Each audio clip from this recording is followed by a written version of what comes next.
Assalamualaikum warahmatullahi wabarakatuh. Perkenalkan, nama saya Rema Munok dengan NIM 112110337 dari kelas MA21 BA1 SDM. Di sini saya diberikan tugas berpikir kritis untuk nilai ujian akhir semester dengan soal pertanyaan. Sebagai mahasiswa yang cerdas dan berwawasan luas, silakan Anda berikan komentar terkait berita di atas. Pendapat Anda harus berdasarkan teori yang relevan dan didukung oleh bukti-bukti yang konkret, sehingga tidak asal berpendapat, karena pemikiran kritis itu bukan hanya hasil bicara tanpa dasar yang kuat. Oke, pendapat saya sebagai mahasiswa yang cerdas dan berwawasan luas, saya akan memberikan komentar terkait berita kenaikan PPN menjadi 12% yang berlaku mulai tanggal 1 Januari tahun 2025, disertai dengan stimulus yang diberikan pemerintah berdasarkan teori dan bukti yang relevan. Kita tahu pemerintah Indonesia telah mengumumkan penyesuaian tarif pajak pertambahan nilai atau yang disebut dengan PPN menjadi 12% yang mulai berlaku pada tanggal 1 Januari tahun 2025. Kebijakan ini bertujuan untuk meningkatkan penerimaan negara dan mendukung pembangunan nasional, termasuk pembiayaan infrastruktur, pendidikan, serta layanan kesehatan. Namun, kenaikan PPN ini tentu membawa dampak bagi masyarakat, terutama kelompok berpenghasilan rendah dan pelaku usaha kecil. Untuk mengurangi dampak negatif terhadap daya beli masyarakat, pemerintah juga meluncurkan berbagai stimulus. Langkah ini diharapkan dapat membantu masyarakat menghadapi potensi kenaikan harga barang dan jasa akibat kenaikan pajak. Meskipun stimulus ini dapat memberikan bantuan sementara, efektivitas juga masih menjadi perdebatan, mengingat kenaikan PPN bersifat permanen dan dampak sepanjang tahun, sementara stimulus hanya berlangsung selama 2 bulan. Muncul pertanyaan bagi masyarakat, apakah kebijakan ini cukup untuk menjaga daya beli masyarakat dalam jangka panjang? Oleh karena itu juga penting bagi pemerintah untuk terus mengevaluasi dampak kebijakan ini dan memastikan adanya langkah-langkah lanjutan yang dapat menjaga kestabilan ekonomi serta kesejahteraan masyarakat lebih berkelanjutan, seperti diskon listrik 50%, diskon tarif listrik sebesar 50% untuk pelanggan daya 2000 watt ke bawah selama 2 bulan, yaitu pada bulan Januari dan Februari 2025. Stimulus ini juga bertujuan meringankan beban biaya energi rumah tangga, terutama bagi kelompok masyarakat berpenghasilan rendah yang konsumsi listriknya relatif lebih kecil. Yang kedua, dengan bantuan beras 10 kg. Pembagian beras sebanyak 10 kg per bulan untuk 16 juta keluarga penerima manfaat atau KPM selama bulan Januari dan Februari tahun 2025. Bantuan ini juga ditujukan untuk menjaga ketahanan pangan, mengurangi beban pengeluaran masyarakat rendah dan rentan terhadap fluktuasi harga beras. Sebagai seorang mahasiswa yang berusaha berpikiran kritis, saya di sini melihat kebijakan ini dari beberapa sudut pandang. Yang pertama yaitu aspek keadilan dan redistribusi. Kenaikan PPN secara umum bersifat regresif, artinya persentase beban pajak terhadap pendapatan lebih besar bagi masyarakat berpenghasilan rendah. Hal ini juga karena proporsi pengeluaran konsumsi serta lebih tinggi dibandingkan kelompok berpenghasilan tinggi. Stimulus berupa diskon listrik dan bantuan beras memang ditunjukkan untuk mengurangi dampak regresif ini. Namun juga menurut saya efektivitas perlu dipertanyakan juga. Diskon listrik hanya berlaku pada 2 bulan dan terbatas pada pelanggan 2000 watt ke bawah. Sementara itu kenaikan PPN akan berdampak yang sangat panjang per tahun. Apakah kompensasi 2 bulan ini cukup mengimbangi dampak setahun penuh? Selain itu juga kita perlu diteliti lebih lanjut apakah 16 juta KPM benar-benar mewakili kelompok masyarakat yang paling terdampak kenaikan PPN tersebut.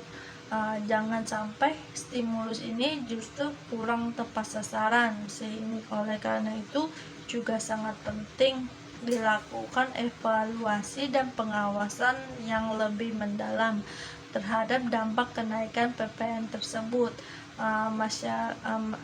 terhadap masyarakat rendah, serta memastikan bahwa bantuan yang diberikan dapat efektif menjangkau mereka yang benar-benar membutuhkan. Selain itu juga perlu dipertimbangkan dan alternatif kebijakan yang lebih berkelanjutan untuk meringankan beban masyarakat dengan pendapatan yang rendah dalam jangka panjang. Yang kedua yaitu dampak terhadap konsumsi dan pertumbuhan ekonomi.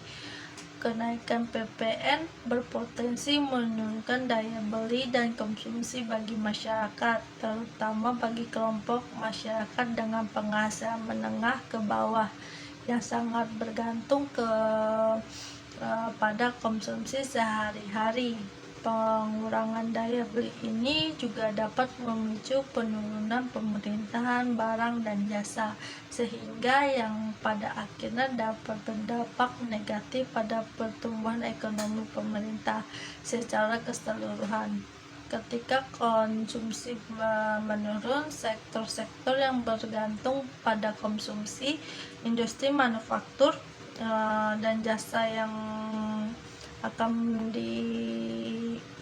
merasakan dampaknya, yang berpotensi menyebabkan stagnasi ekonomi dan bahkan resesi. Stimulus yang diberikan seperti bantuan sosial dan diskon untuk kebutuhan dasar diharapkan juga dapat menahan penurunan konsumsi tersebut dalam jangka pendek.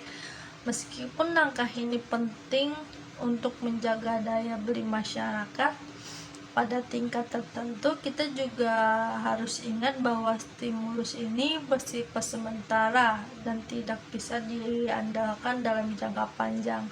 Oleh karena itu, salah satu pertanyaan besar yang perlu dijawab adalah bagaimana dampak jangka menengah dan panjang dari kebijakan ini terhadap stabilitas ekonomi nasional, dan apakah kebijakan ini mampu mendorong pemulihan ekonomi yang lebih luas dan berkelanjutan.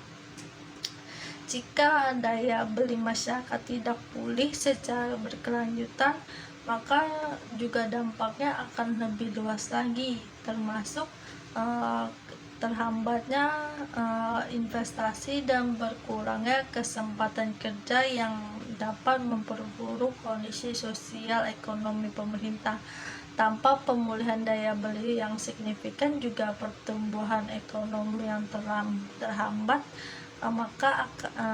yang pada akhirnya bisa memperburuk ketimpangan ekonomi dan meningkatkan ketegangan sosial.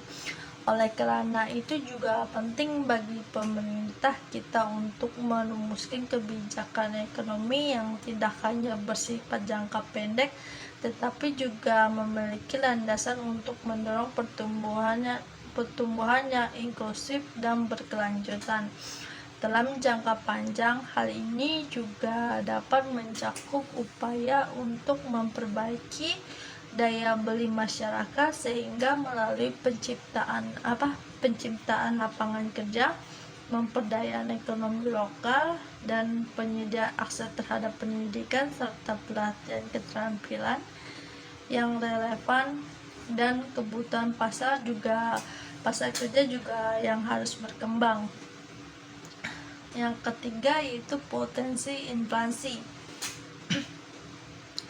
Kenaikan PPN secara langsung akan meningkatkan harga barang dan jasa yang berpotensi mendorong inflasi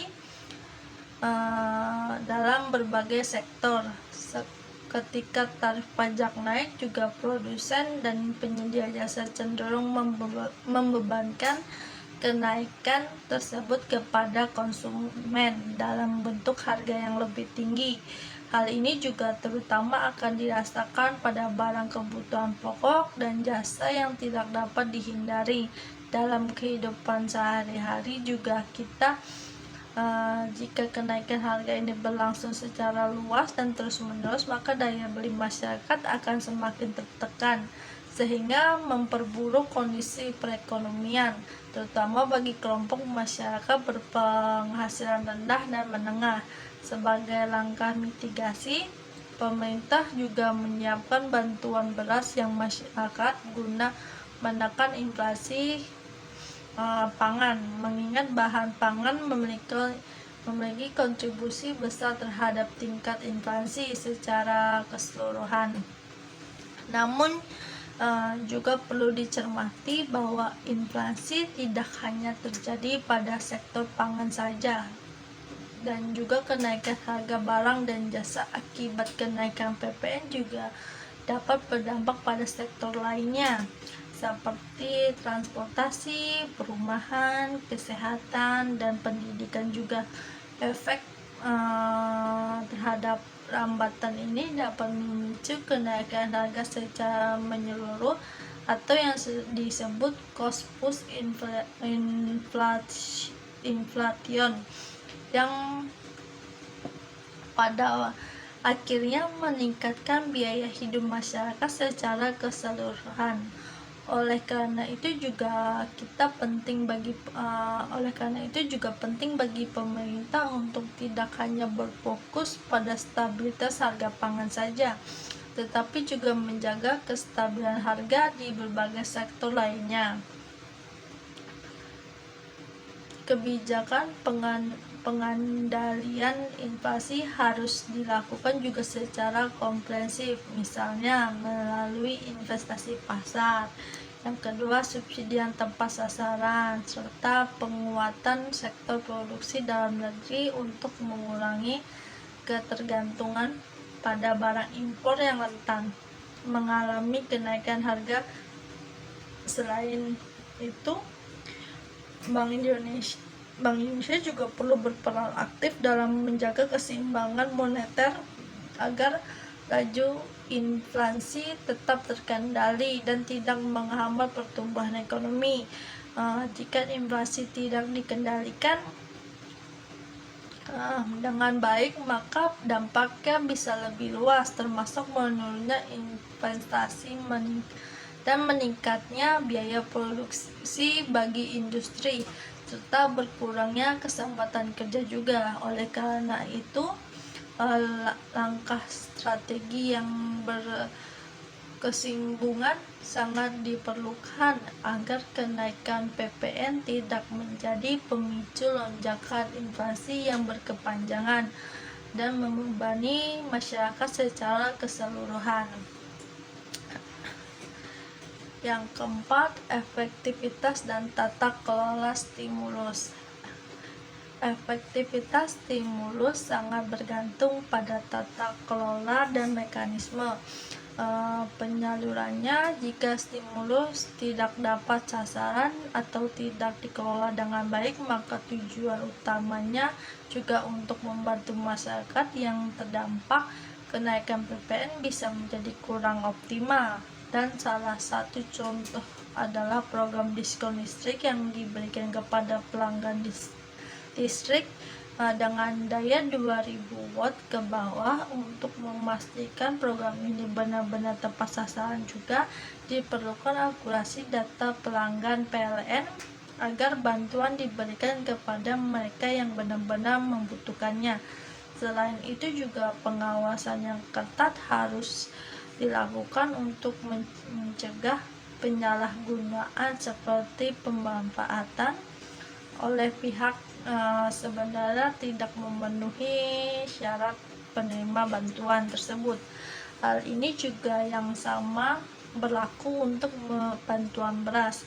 Agar efektivitas mekanisme penyalurannya harus transparan, akuntabel, dan berbasis data yang valid, sehingga benar-benar menjangkau kelompok penerima manfaat, keluarga penerima manfaat atau KPM yang berhak. Dalam praktiknya juga distribusi bantuan sosial sering menghadapi berbagai tantangan melalui dari ketidaksesuaian data penerimaan, keterlambatan distribusi, hingga potensi penyimpangan dalam proses penyaluran. Oleh karena itu, diperlukan sistem verifikasi dan monitoring yang lebih ketat agar bantuan dapat diterima oleh masyarakat yang benar-benar terdampak krisis PPN 12% ini. Dengan bukti yang konkret, yaitu pengalaman dalam penyaluran bantuan sosial sebelumnya menunjukkan adanya berbagai permasalahan seperti data penerima yang tidak akurat, ketidaktepatan sasaran, serta adanya dugaan penyelewengan dalam distribusi. Dalam beberapa kasus ditemukan juga penerimaan ganda bantuan yang tidak sampai ke tangan yang berhak, atau bahkan praktik korupsi dalam pengelolaan anggaran bantuan sosial.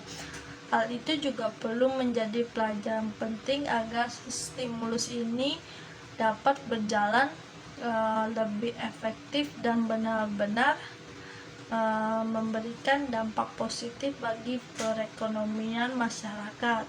Untuk memastikan stimulus berjalan sesuai tujuan juga pemerintah harus meningkatkan transparansi dalam setiap tahap penyaluran, hingga mulai dari pendataan, distribusi, hingga evaluasi dampaknya. Mekanisme pelaporan yang lebih jelas juga harus diterapkan agar masyarakat dapat turut berpartisipasi dalam pengawasan dan pelaporan jika terjadi penyimpangan. Dengan sistem tata kelola yang baik dan pengawasan yang ketat, diharapkan stimulus ini yang diberikan dapat benar-benar berkontribusi dalam menjaga daya beli masyarakat serta mengurangi dampak negatif dari kenaikan PPN.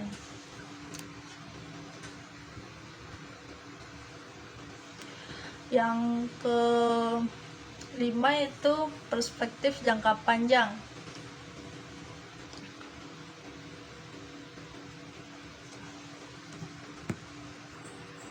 Yang kelima itu perspektif jangka panjang. Kebijakan kenaikan PPN perlu dilihat dalam konteks yang lebih luas, tidak hanya sebagai langkah fiskal jangka pendek untuk meningkatkan penerimaan negara, tetapi juga sebagai bagian dari strategi ekonomi yang lebih menyeluruh. Peningkatan pendapatan negara juga melalui pajak memang penting untuk membiayai berbagai program pembangunan, termasuk infrastruktur pendidikan dan kesehatan.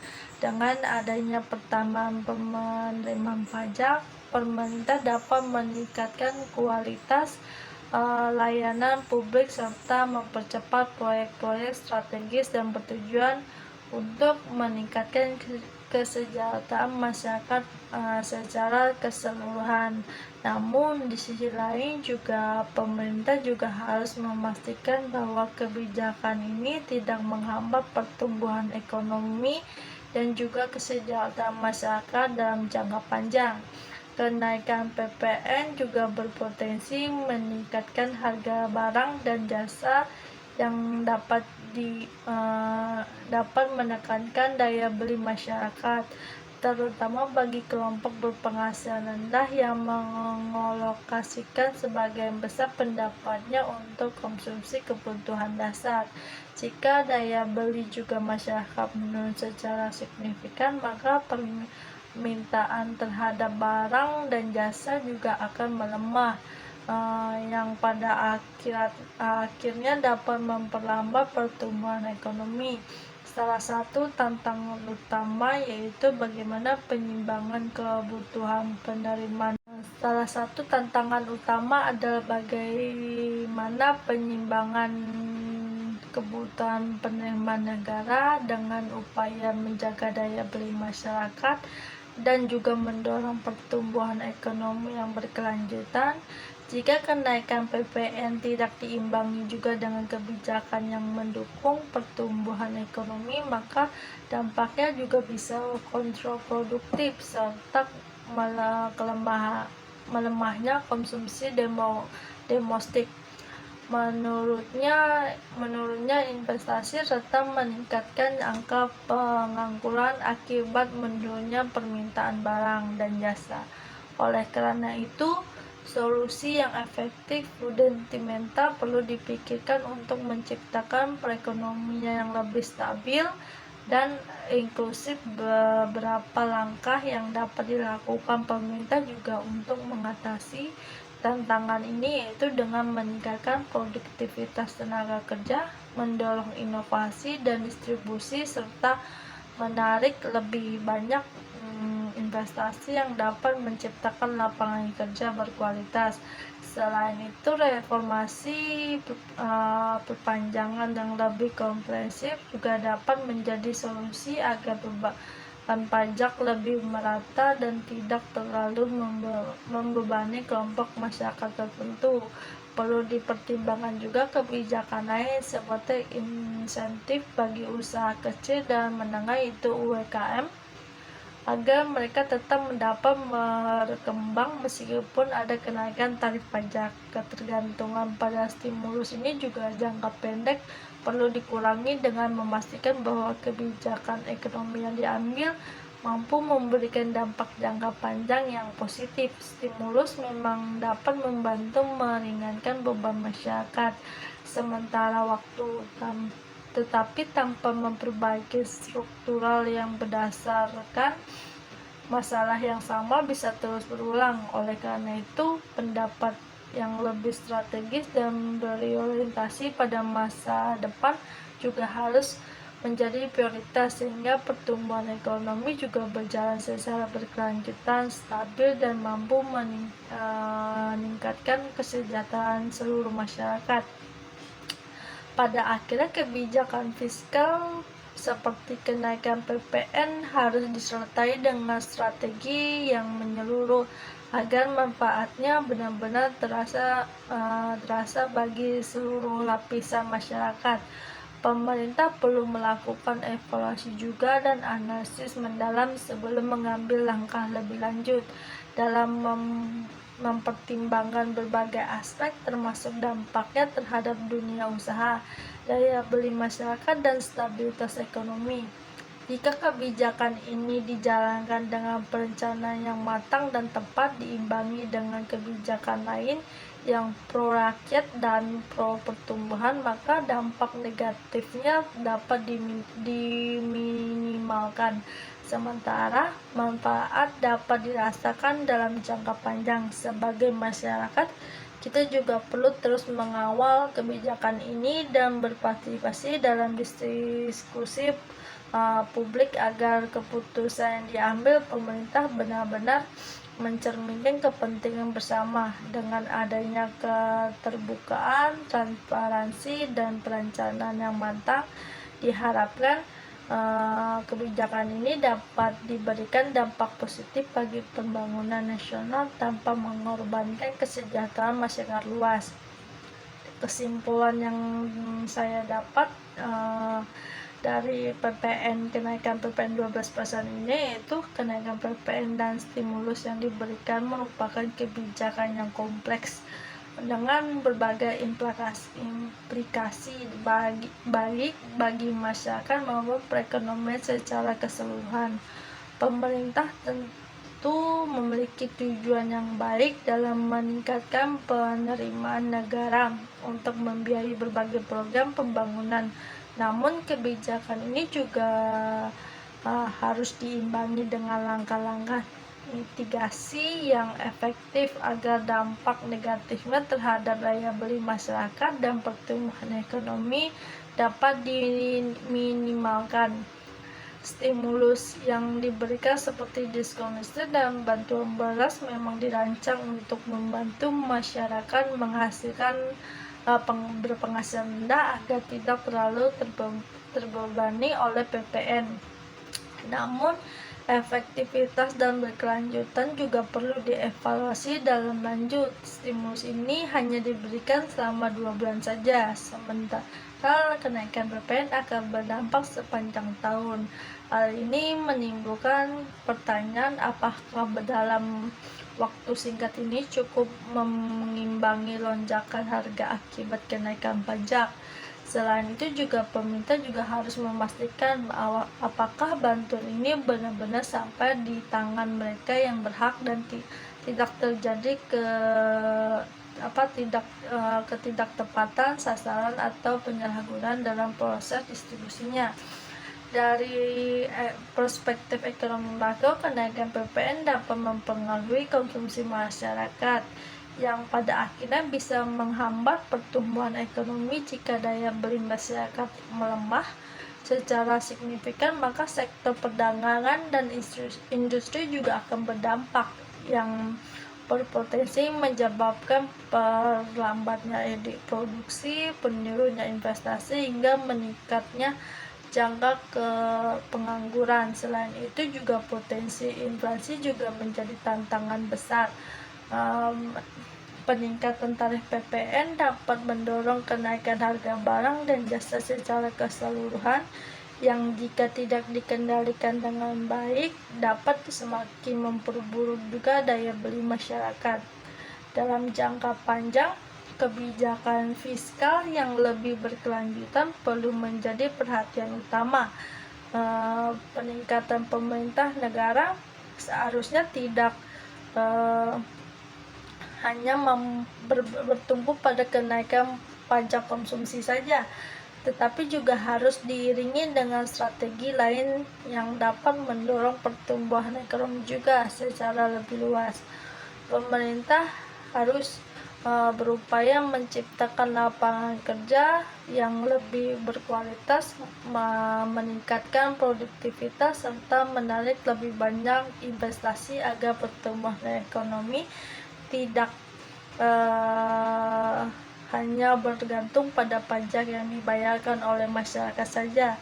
Dengan demikian, penerimaan negara tetap meningkat tanpa harus terlalu membebani konsumsi masyarakat. Sebagai mahasiswa, kita memiliki peran penting dalam mengkaji dan mengkritik kebijakan publik secara konstruktif. Pemahaman yang baik juga terhadap kebijakan ekonomi akan membantu kita memberikan masukan dan objektif dan berbasis data, sehingga data berkontribusi dalam menciptakan kebijakan yang lebih adil dan efektif bagi seluruh masyarakat. Sikap kritis dan analitis harus selalu diterapkan dalam melihat kebijakan pemerintah, bukan hanya untuk mengkritik tetapi juga mencari solusi yang lebih baik. Penting juga untuk diingat bahwa pendapat ini bersifat subjektif dan didasarkan pada informasi yang tersedia saat ini. Analisis yang lebih mendalam serta data yang lebih lengkap mungkin akan memberikan gambaran yang lebih komprehensif. Oleh karena itu juga kebijakan ini perlu terus dipantau oleh dievaluasi agar dapat memberikan manfaat optimal bagi masyarakat tanpa menghambat ke pertumbuhan ekonomi nasional. Dengan pendekatan yang tepat dan kebijakan yang terintegrasi juga diharapkan kesejahteraan masyarakat dapat terus meningkatkan dan ekonomi Indonesia dapat berkembang secara lebih stabil dan berkelanjutan. Terima kasih. Itu pendapat saya. Saya ucapkan wassalamualaikum warahmatullahi wabarakatuh.